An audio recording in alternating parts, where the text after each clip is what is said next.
Bismillahirrahmanirrahim. Elhamdülillahi Rabbil alemin. Vessalatu vesselamu ala eşrefil enbiyai vel murselin. Nebiyyina Muhammedin ve ala alihi ve ashabihi ecma'in. Rabbi şrahli sadri ve yessirli emri. Vahlul ugdeten min lisani yefkahu kavli. Allahümme allimna ma yenfa'una.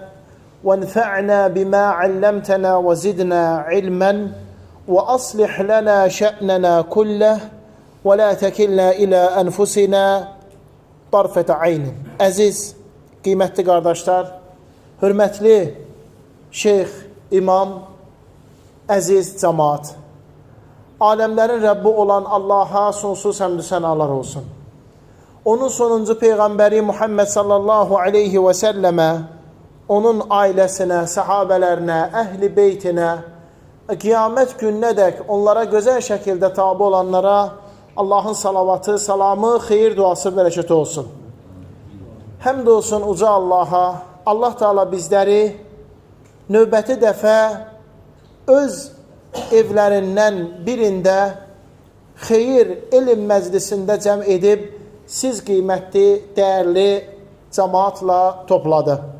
Həqiqətən də qiymətli cəmaat, Allahın evlərində elm öyrənib, Allahı zikr edib, xatırlayıb ya da salmaq, insanı aləmlərin Rəbbi olan uca Allaha yaxınlaşdıran ən böyük, ən fəzilətli ibadətlərdən, əməllərdəndir. Kifayətdir ki, bu məkan yer üzərində ən şərəfli, ən qədir qiyməti yüksək, aləmlərin Rəbbi olan uca Allaha ən sevimli olan yerdir. Allahın evləri adlandırdığı məscidlər. Uca Allah bu məscidin ədəbləri, bu məsciddə olan ibadətlər, bu məsciddə insan özün necə aparmalıdır, hamısını bizlərə şəriətində, dinində təfsilatlı şəkildə öyrədib başa salıb.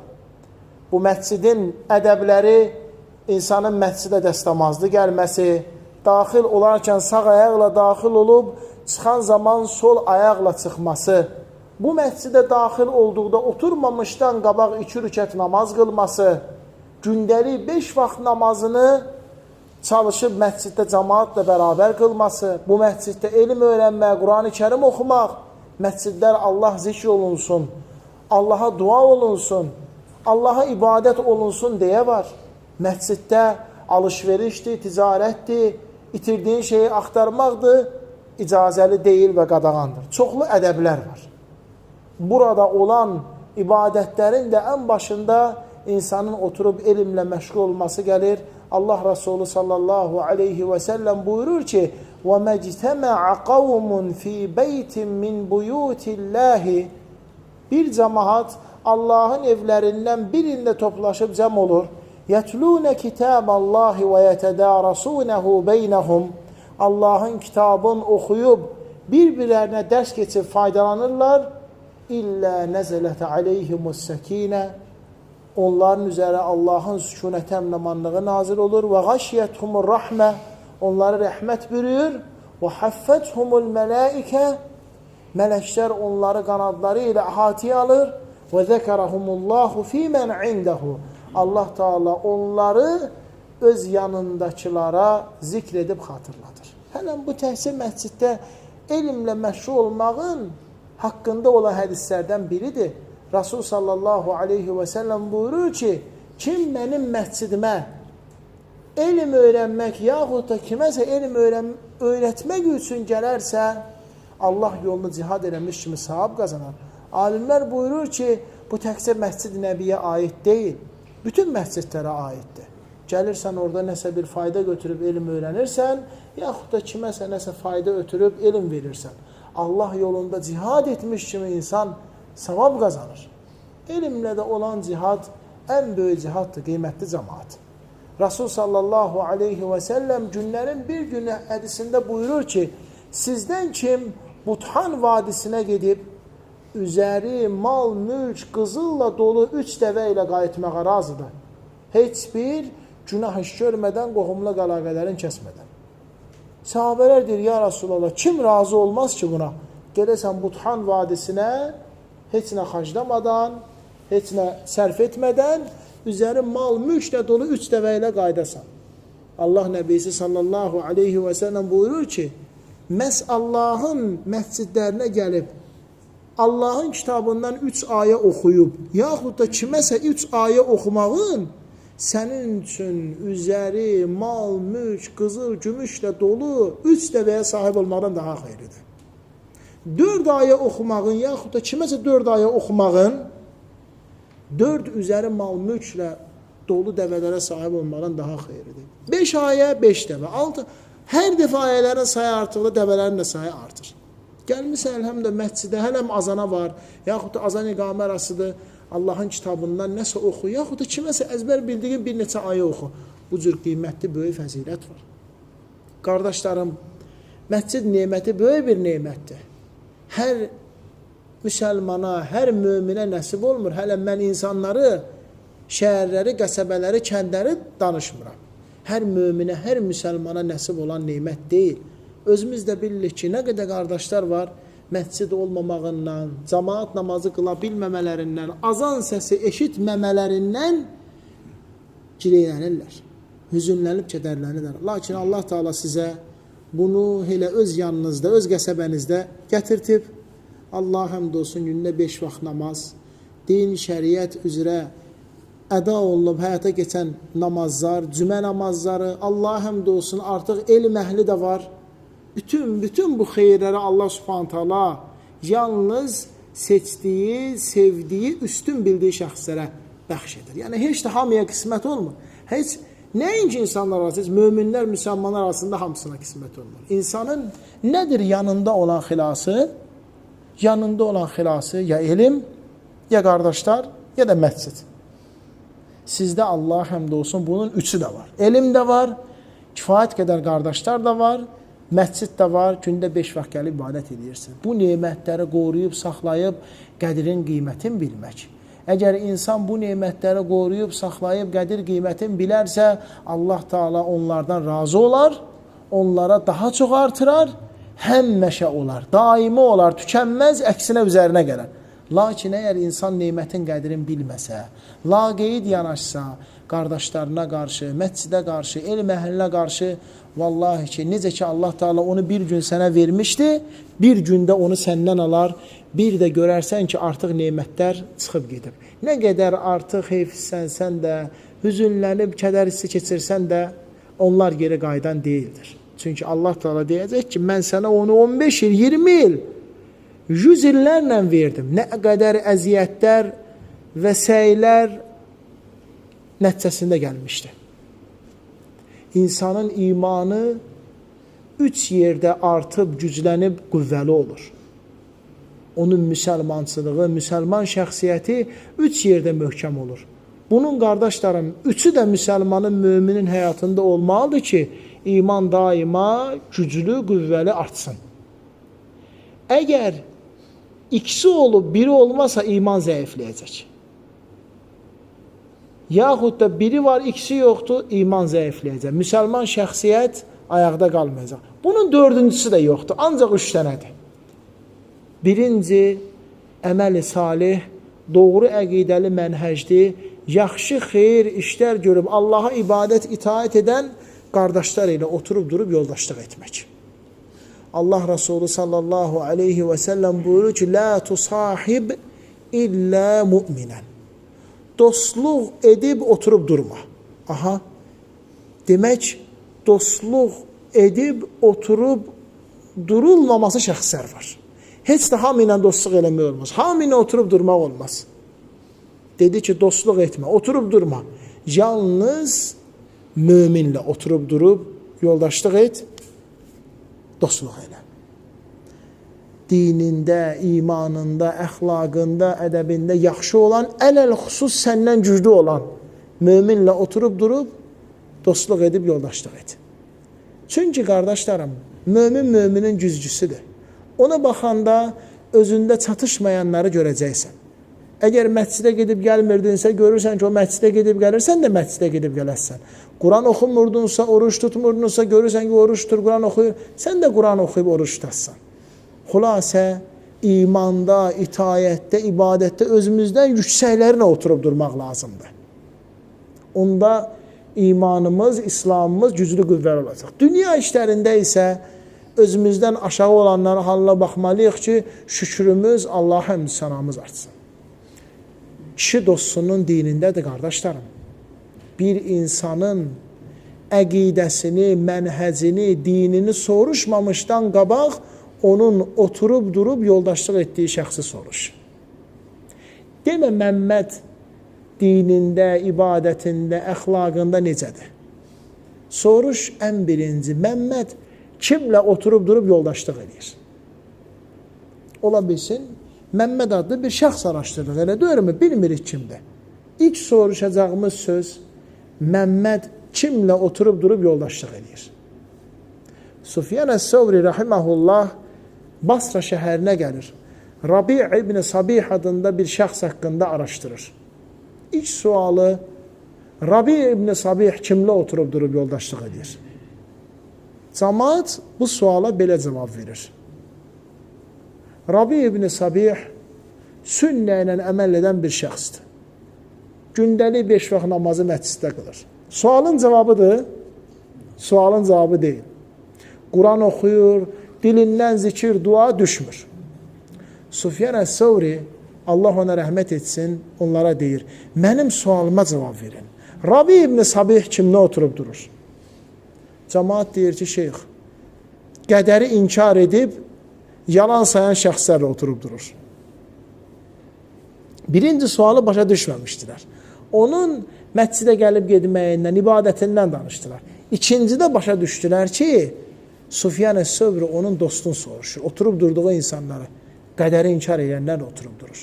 Sufyan əs-Səvri deyir ki, kişi elə dostunun dinindədir. O da qədər inkarçısıdır. O da onlardan sayılır. Bəli, qardaşlarım.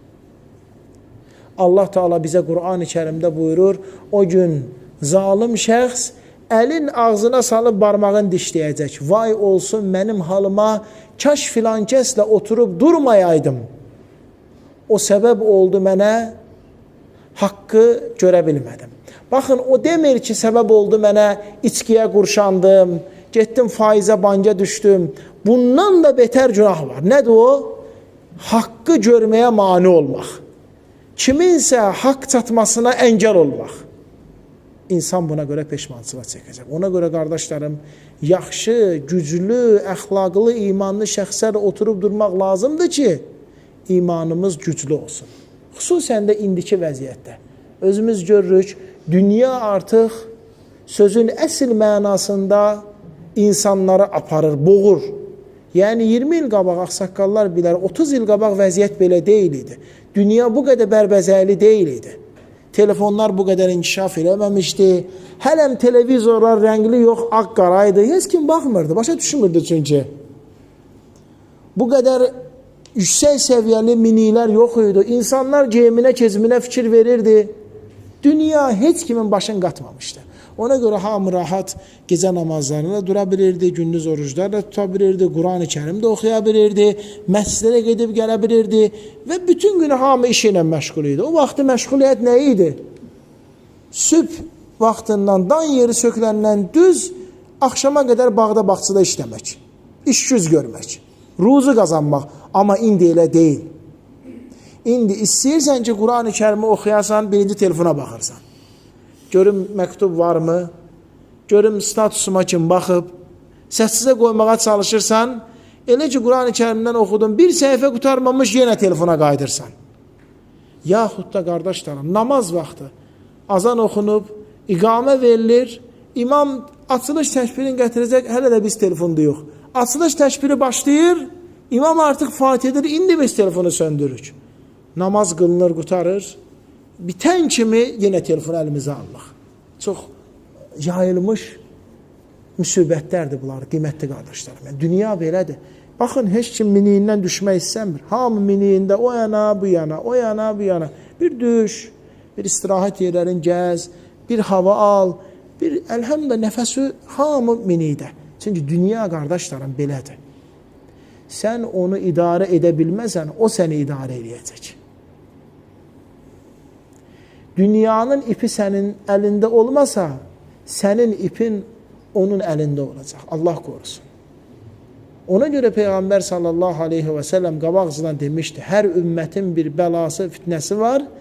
Mənim ümmətimin bəlası, fitnəsi də dünya, mal-mülk olacaq. Hətta nə deyir?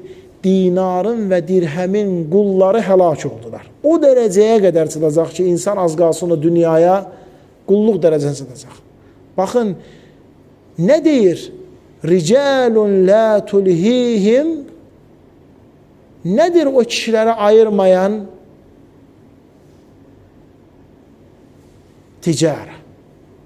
Ticarət, mal-mülk. Ricalun la tulhihim ticaretun və la bey'un. Nə də alış-veriş. Nədən? An zikrillahi. Allah'a zikr etməkdən. Yəni ibadətdən, məscidə gəlib getməkdən. Allah Teala xəbər verir ki, demək o alış-veriş, o mal-mülk bizi Allah'a zikr ibadətdən yayınacaq.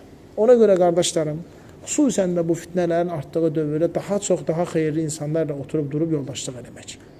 Bizim imanımızı qüvvəli edib artıran ikinci əməl elm öyrənib elm məclislərində iştirak eləmək. Allah həmd olsun ki, bugün elm öyrənmək, elmlə məşğul olmaq ölkəmizdə nə qədər asan və rahatdır. Yəni, yenə yaşlara müraciət edir. 30 il qabaq, 40 il qabaq bu qədər kitab var idi mi? Bu qədər dərslər var idi mi? Bu qədər elm məclisləri var idi mi? Adam kitabı oxuyurdu, növbədə insanlar gözləyir. Qurtarandan sonra mənə verərsən, deyirdi. Oxuyurdu, qurtarırdı, ötürürdü o biri qardaşına. O qardaşdan da kimsə xahiş edirdi ki, sən də qurtarandan sonra mənə verərsən, mən də səndən elm öyrənərəm. Oxuyaram o kitabı. Beləcə bir kitab bütün bir kənddə gəzirdi. Amma bugün elədir mi vəziyyət? Bugün kitablar çox, hətta bizə pulsuz paylanır, hətta evimizə qədər gətirirlər. İbrət kitablarının çoxluğunda deyil. Onu bir gün verən Allah, bir gün gələr sənin əlindən alar da bilə. İbrət onları oxuyub, onlara vaxt ayırmaq lazımdır. 24 saatımızın, heç olmasa biz bir saatın namaza ayıraq, bir saatın Quran oxumağa ayıraq, bir saatın kitaba ayıraq, qalan 21 saatda nə gəldi eləyək. Vallahi ki, görəcəksiniz, nə qədər xeyrimiz, bərəkətimiz, faydamız artacaq.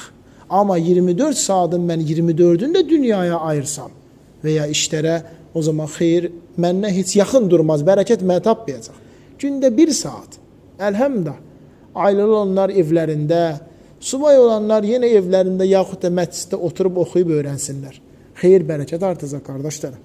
Elm və öyrənmək savabına nail olacaq insan. Allah Teala onunla səma əhlinin yanında övünü fəxr edir ki, bir insan elm öyrənir və başqalarına elm öyrədir və elm məclisindədir. Allah onun günahlarını bağışlayıb əfv edir. Fərz ibadətlərdən sonra ən üstün əməldir elm öyrənmək. Doludur şükür Allaha kitablar. Əksəriyyətin üzü tozludur. Niyə görə? Bu qədər mi biz savadlıyıq? Bu qədər mi elmdən bizim payımız yoxdur? Subhanallah. Şeyx Salih Əli Şeyx danışır. İmam Əhməd, Allah ona rəhmət etsin, oğlu Abdullah rəvayət edir. Atamın yanına daxil olduqda o elm öyrənməkdən yorulan zaman yenə kitabları örtmürdü. Yenə kitabları, səhifələri çevirirdi ki, yorğun alıb dincəlsin. Subhanallah. Görün, nə ilə dincəlir bu adam? Elm yazır, əzbərləyir, kitablar tədvin eləyirlər. Sonra insan da yorulur arada. Kitabları səhifələyir ki, yorğunluğu oynan çıxsın. Bizlər də belə olmalıyıq, qardaşlarım. Kitabımız hamımızın evində var. Əlhəmdə bir səhifə, 2 səhifə oxuduğumu, oradan yanında bir qələm, bir vərəq, oradan bir cümlə, 2 cümlə fayda qırağa qeyd eləmək. Beləcə Allahın iznindən biz dində, ibadətdə, İslamda sabit qalacaq. Quran-ı Kərim oxumaq, hər gün 1 saat kimin yoxdur, qardaşlarım? Quran qiyamət günü şahid olaraq gələcək ki, ya Rabbi, sənin bu bəndən məni oxuyurdu, məni onun üçün bağışlanma səbəbi et. Ya Rabbi, mənə icazə ver, onun bağışlanması üçün sənin yanında şəfaətçi olun. Quran-ı Kərim. Hansı ki, ən xeyirli insanlar Quran-ı Kərimlə məşğul olan insanlardır. Quran-ı Kərim, əgər sən onu oxumasan, Allaha deyəcək ki, ya Rabbi, sənin bu qövmün məni oxumurdu, məni tərk eləmişdi. Ayə deyib bunlar hamısı qardaşlarım. Hər gün Quran-ı Kərimdən payımız olmalıdır, elmdən payımız olmalıdır. Və beləcə biz sabit qalacağıq. Elm əhli dərslər şükür Allaha çoxdur, var, Allaha həmd olsun. Elə də bir imkan var ki, fərz eləyək ki, dərs yarım saatdır, düzmü? 10 dəqiqə qulaq as, düzmü? Gid dincəl istirahət elə. Olsa 10 dəqiqə, 10 dəqiqəlində qalır, elə deyirmi? Növbət dəvə gəl, o dalına davam elə. 10 dəqiqədən bu dəvə çatdır 20 dəqiqə. Əfsuslar olsun ki, insanlar dərslərin böyüklüyündən şikayət edir. Dərs 40 dəqiqədə necə qulaq asın? Gözəl qardaşım, sən kim deyir ki, 40 dəqiqənin hamısına otur bir dəfəyə qulaq as? 4 hissəyə böl, 5 hissəyə böl, 10 hissəyə böl. 4 dəqiqə bir qulaq as, sonra get gəl 4 dəqiqə bir qulaq as, sonra get gəl 4 dəqiqə bir qulaq as. Sən kim deyir ki, bir günə qulaq asıb qutar? 2 günə qulaq asıb qutar. Az olsun, amma həmişə olsun, davamlı olsun. O vaxtı 40 dəqiqənin böyüklüyündən şikayət edəcək, o canlı dərsdir. Cəmaat 80 dəqiqə oturub müəllimə elm alıb onun dizinin qarşısında büküb elm alır insanlar. Və ya şeyxlərin 1 saat yarım, 1 saatlıq dərs. Şeyx Abdullah 2 saata qədər çəkir. Amma bizə asan və rahatdır. Yarım saatlıq, 20 dəqiqəlik dərsi hissə-hissə böl qulaq assa. Belə görəsən ki, iman artır. İslamımız güclənir. Üçüncü və sonuncu əməl isə, qardaşlarım, cəmaat namazlarında, məscidlərdə iştirak eləmək. Gündə 5 vaxt məsciddə qılınan namaz İslamın sütunu, İslamın dirəyi sayılan namaz ibadətidir. Allah Teala cəmaatla birlikdə məscidlərə namaz qılmağı kişilərə vacib edib. O şəxs ki, azanı eşidir artıq.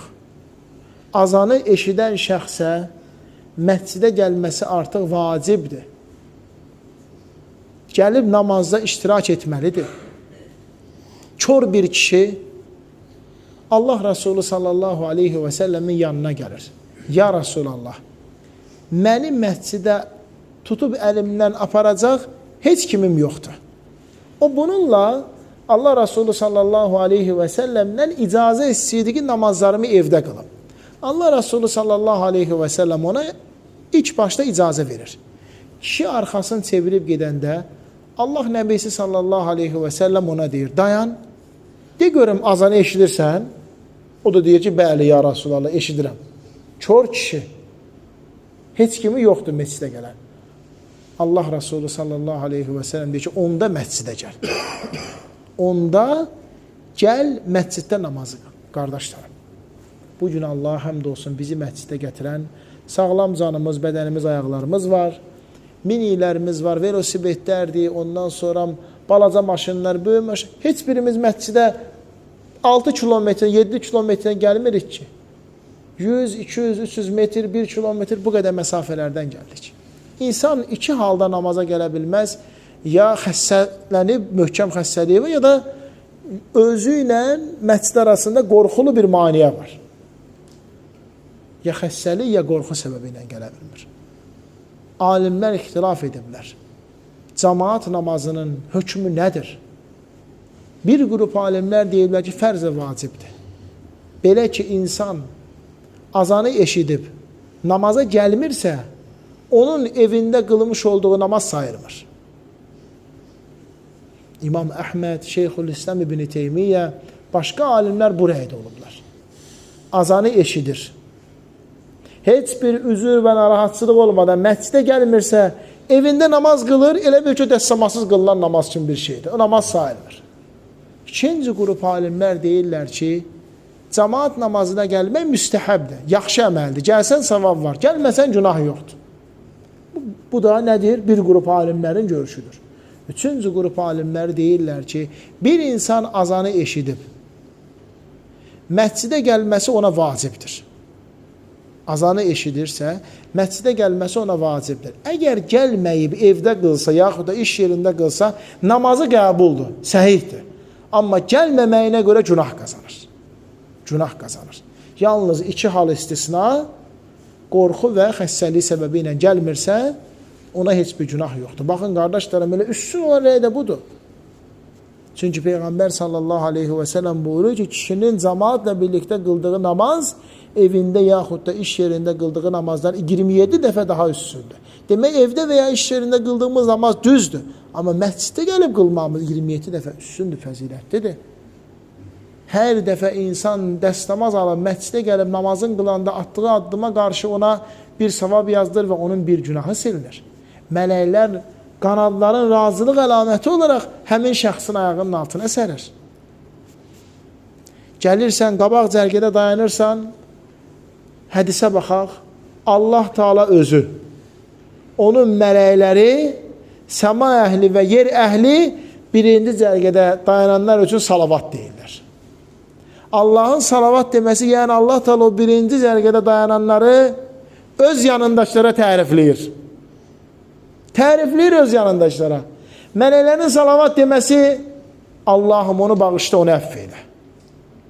Səma əhli və yer əhli sənin üçün Allahdan bağışlanır. Hələ bu birinci savab verilən fəzilət. Onlar Allaha ən yaxın cəmaatdır. Yer üzərində Allaha ən yaxın olan cəmaat kimlərdir? Cavab, namazlarda birinci cərgədə dayanan şəxslər.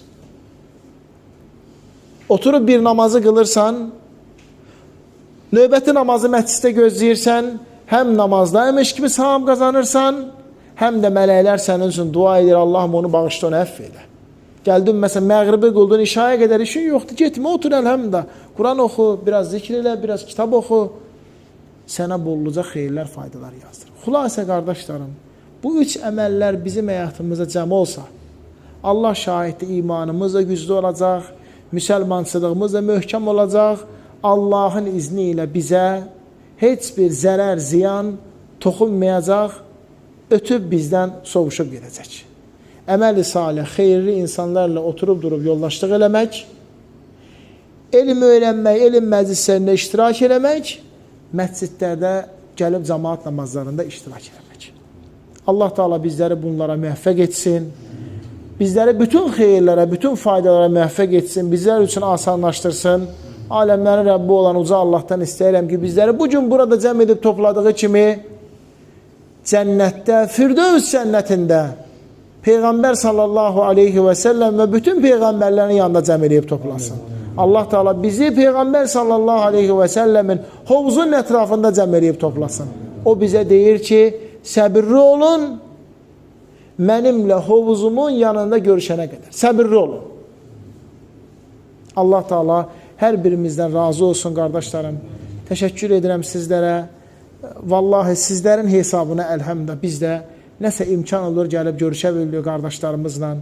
Allah Teala müvəffəq edir. Öz nəfsimizə qalsa dünya o qədər başımızı qatar ki, yenə sizlərin hesabına Allah həmd olsun ki, bizlər də az da olsa nəsə bax belə cəmaatla bölüşə bilirik. Ona görə də məscidlərin qədrini bilmək, qardaşların qədrini bilmək, elmin və elm əhlinin qədrini bilib, qoruyub saxlamaq. Təkrar təşəkkür edirəm. Hörmətli şeyx, Allah Teala hamınızdan razı olsun. Uca Allah bizləri eşidib, başa düşüb, faydalanan və ən gözəlinə tabi olan qullarından etsin. Və sallallahu alə nəbiyyina Muhammed və alə alihi və sahbihi və səlləmə təslimən kəthira ilə yevmiddin.